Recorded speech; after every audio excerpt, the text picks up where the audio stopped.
CUT UG 2026 के paper में out of syllabus कुछ भी नहीं आता है। सब कुछ NCERT से डायरेक्ट लाइन बाय लाइन आता है। प्रॉब्लम ये होती है कि स्टूडेंट को पता ये नहीं होता कि उनको क्या पढ़ना है, क्या छोड़ना है। आज की इस वीडियो में मैं आपको कंप्लीट CUT बायोलॉजी सिलेबस के हाई वेटेज चैप्टर और स्मार्ट प्रिपरेशन स्ट्रेटजी बताऊंगा, जिससे आप कम टाइम में ज़्यादा स्कोर कर सको। नमस्कार दोस्तों, आप देख रहे हैं ASB बायोलॉजी क्लासेस, जहां पर आपको पढ़ाया जाता है NCERT line by line, concept से क्लियरिटी तक, और साथ ही साथ आगामी कंपटीशन एग्जाम के बारे में भी बताया जाता है। चलिए आज के इस क्लास में आपको समझाएंगे CUT UG बायोलॉजी की कंप्लीट सिलेबस को। आपके कंप्लीट सिलेबस में क्या आता है, क्या चेंज है पिछले बार से, इन सारी चीज़ों को आज के इस क्लास में डिस्कस करने वाले हैं। अभी मेरे मोबाइल फ़ोन पर ओपन है CUT UG के सिलेबस, जो कि द्वारा जारी किया गया है। तो यहाँ पर लिखा हुआ है, आप साफ साफ देख पा रहे हैं कि यहाँ पर क्या लिखा हुआ है। तो यहाँ पर लिखा हुआ है biology, biological science, biotechnology, biochemistry 304 syllabus for CUT UG। यानी कि CUT UG के लिए जो सिलेबस है 2026 का, वो आपका यहाँ पर मैं डिस्कस करूँगा। तो चलिए देखते हैं सिलेबस को डिटेल में, और वीडियो के अंत तक रुके रहेंगे तो मैं आपको बहुत सारी चीज़ें बताऊँगा प्रिपरेशन कैसे करना है। सिंपल सी बात, अगर हम बात करते हैं तो पुराने सिलेबस और नए सिलेबस के कंपैरिजन करते हुए चलेंगे। तो पुराने सिलेबस की अगर हम बात करते हैं, जो यहाँ पर यूनिट 6 लिखा हुआ है बेटा, तो पुराने सिलेबस में लिखा होता है यूनिट फर्स्ट। ठीक है, आपका क्लास 12th का जो सिलेबस होता है वो यूनिट 6 से शुरू होता है, इसलिए यहाँ पर लिखा हुआ है यूनिट 6। ठीक है, यूनिट क्या लिखा हुआ है, 6 लिखा हुआ है। अब अगर हम यूनिट 6 की बात करते हैं तो यूनिट 6 में आपको पढ़ना है रिप्रोडक्शन। अब रिप्रोडक्शन की बात करते हैं मेनली, तो बेटा रिप्रोडक्शन में क्या क्या पढ़ना है, कौन कौन से टॉपिक पढ़ना है, क्या टॉपिक कटा हुआ है, क्या टॉपिक नया जुड़ा हुआ है, उन सारी चीज़ों के बारे में हम बात करने वाले हैं। तो यूनिट 6 में रिप्रोडक्शन पढ़ना है। रिप्रोडक्शन में 3 पार्ट आते हैं। कौन कौन से 3 पार्ट आते हैं उसको भी देख लेते हैं। रिप्रोडक्शन में पहला पार्ट आता है आपका सेक्सुअल रिप्रोडक्शन। सेक्सुअल रिप्रोडक्शन आता है। दूसरा आता है sexual reproduction in flowering plant आता है, फ्लावरिंग प्लांट। दूसरा आता है आपका ह्यूमन रिप्रोडक्शन। उसके बाद आता है आपका रिप्रोडक्टिव हेल्थ, रिप्रोडक्टिव हेल्थ आता है। तो इन 3 चैप्टर को पढ़ना है यूनिट 6 यानी कि रिप्रोडक्शन के अंदर। चलिए हम देखते हैं, एक एक चैप्टर को कंप्लीट करते हैं। तो सबसे पहले अगर बेटा हम बात करते हैं, तो स्क्रीन को छोटा, पेंसिल को छोटा कर लेते हैं। यहाँ पर देखते हैं sexual reproduction in flowering plant में आपको वही चीज़ें पढ़नी है जो आप क्लास 12th के सिलेबस में पढ़ते हैं। यानी कि अगर आप क्लास 12th की तैयारी कर रहे हैं बोर्ड एग्जाम के लिए, तो आप अभी से अपने तैयारी को उस लेवल की करिए ताकि आपके CUT के एग्जाम में भी ये फायदा कर सके। तो पहला टॉपिक पढ़ना आपको pre fertilization structure and event, stamen, microsporangium, pollen grain, pistil, megasporangium, embryo sac, development of male spore male and female gametophyte, pollination पढ़ना है, उसके टाइप्स को पढ़ना है, आउटब्रीडिंग डिवाइस क्या होता है उसको पढ़ना है, डबल फर्टिलाइजेशन को पढ़ना है, डेवलपमेंट ऑफ एम्ब्रियो को पढ़ना है, उसके बाद फ्रूट को पढ़ना है, पार्थेनोकॉपी क्या होता है, significance of fruit, angiosperm, apomixis and polyembryony को पढ़ना है।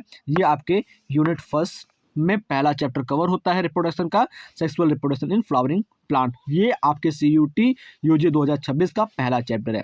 अब दूसरे चैप्टर की ओर चलते हैं। तो दूसरा चैप्टर क्या करता है, दूसरे चैप्टर में आपको ह्यूमन रिप्रोडक्शन पढ़ना है। ह्यूमन रिप्रोडक्शन में क्या क्या चीज़ आती है, mail and female reproductive system, यानी कि मेल और फीमेल रिप्रोडक्टिव सिस्टम का आपको डायग्राम पढ़ना है।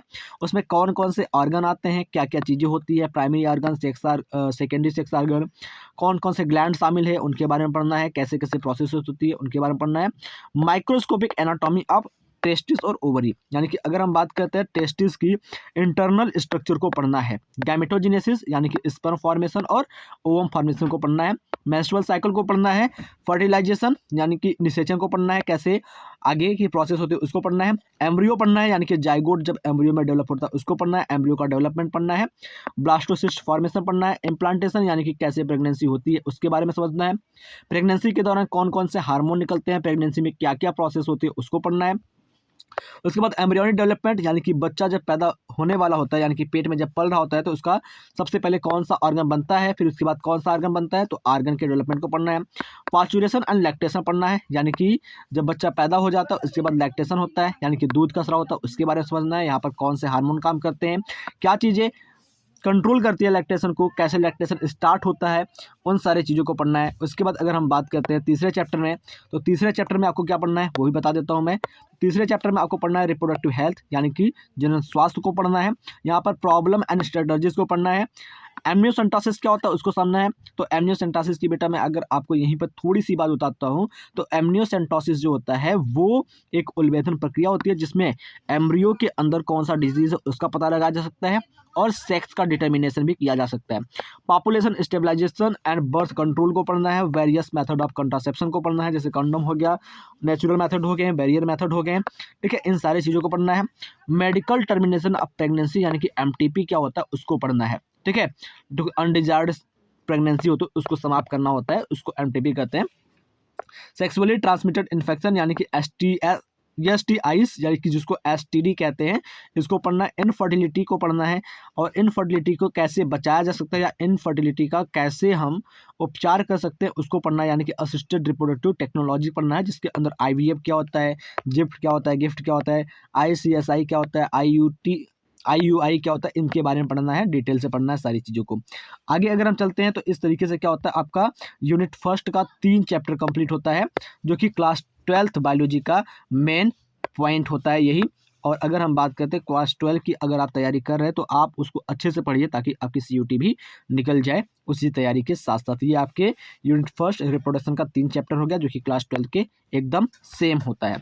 आगे बात करते हैं 7th यूनिट, यानी कि अगर हम बात करते हैं सीयूटी के 2nd यूनिट क्लास 12 के लिए, तो जेनेटिक्स एंड इवोल्यूशन की बात करते हैं। जेनेटिक्स और इवोल्यूशन में क्या आता है बेटा, तो जेनेटिक्स और इवोल्यूशन में सबसे पहले आपको पढ़ना है principle of inheritance and variation. किसको पढ़ना है, principle of inheritance and variation को पढ़ना है, जो कि मेंडल के लॉ के ऊपर डिपेंड करता है। तो यहाँ पर पढ़ना है क्या, मेंडल के लॉ को पढ़ना है, ठीक है। इनहेरिटेंस ऑफ वन जीन पढ़ना है जिसको डोमिनेंट और सेग्रीगेटेड लॉ आता है। डेविएशन फ्रॉम द मेंडलिज्म पढ़ना है, incomplete dominance, codominance, multiple alleles of and inheritance of blood group पढ़ना है। 2 जीन को पढ़ना है। लॉ ऑफ इंडिपेंडेंट असॉर्टमेंट पढ़ना है। डाई हाइब्रिड क्लास पढ़ना है। क्रोमोसोमल थियरी पढ़ना है। लिंकेज पढ़ना है। रिकॉम्बिनेंट पढ़ना है। पॉलीजेनिक इनहेरिटेंस पढ़ना है। प्लियोट्रॉपिक क्या होता है, सेक्स डिटर्मिनेशन क्या होता है ह्यूमन के अंदर, बर्ड के अंदर, हनीबीन के अंदर, म्यूटेशन क्या होता है, जेनेटिक डिसऑर्डर को पढ़ना है, पेडिग्री एनालिसिस, मेंडेलियन डिसऑर्डर, यानी कि कह लेते हैं यू प्रकार से हम कि क्लास 12 की जो सिलेबस होती है उसको ही पढ़ना है, क्लास 12 को ही आपको रिवाइज करना है। तो आप एक ऐसा तैयारी करिए बोर्ड एग्जाम की कि आपका दोनों काम हो जाए। कहने का मतलब ये है कि बोर्ड की तैयारी ऐसे करिए कि आपकी बोर्ड तो निकले ही निकले, सीयूटी के लिए एक बार आप प्रिपेयर हो जाए और बाकी के बचे समय में क्या करना पड़ेगा, आपको मॉक टेस्ट ही लगाना पड़े, मॉक टेस्ट ही देना पड़े, पूरे के पूरे क्वेश्चन को ही सॉल्व करना पड़े, बाहर से कुछ भी नहीं पढ़ना पड़े एक्स्ट्रा। तो आप तैयारी को उस लेवल का बनाइए। चलिए आगे अगर हम बात करते हैं तो आगे क्या पढ़ना है बेटा, तो आगे की अगर हम बात करते हैं तो आगे आपके 2nd चैप्टर की अगर हम बात करते हैं तो मॉलिक्यूलर बेसिस ऑफ इनहेरिटेंस, यानी कि इसमें पढ़ना है डीएनए क्या होती है, डीएनए की हेलिक्स पढ़नी है, डीएनए की डिस्कवरी किसने किया, किसने प्रूव किया कि डीएनए जेनेटिक मटेरियल है, उन सारी चीज़ों को पढ़ना है, यानी कि हर से चीज़ का एक्सपेरिमेंट पढ़ना है, जेनेटिक मटेरियल की प्रॉपर्टीज़ पढ़नी है, आरएनए के टाइप को पढ़ना है, प्रोटीन फॉर्मेशन को पढ़ना है, जेनेटिक कोडॉन क्या होता है उसको पढ़ना है, बहुत सारी चीज़ों को पढ़ना है, डीएनए फिंगरप्रिंटिंग क्या होती है, उन सारी चीज़ों को पढ़ना है इस चैप्टर के अंदर। चलिए अगले चैप्टर की बात करते हैं तो अगले में क्या पढ़ना है, इवोल्यूशन। जस्ट 1 सेकंड हमको दीजिएगा, इवोल्यूशन को पढ़ना, इवोल्यूशन ओरिजिन ऑफ लाइफ को पढ़ना है, Miller experiment, concept of evolution, Darwin's contribution, evidence of for evolution, यानी कि एम्ब्रियोलॉजी को पढ़ना है, प्लेनेटोलॉजी को पढ़ना है, सारी चीज़ों को पढ़ना है। अगर इसमें हम बात करते हैं क्या नया चीज़ जुड़ा हुआ है इसको भी जान लेते हैं।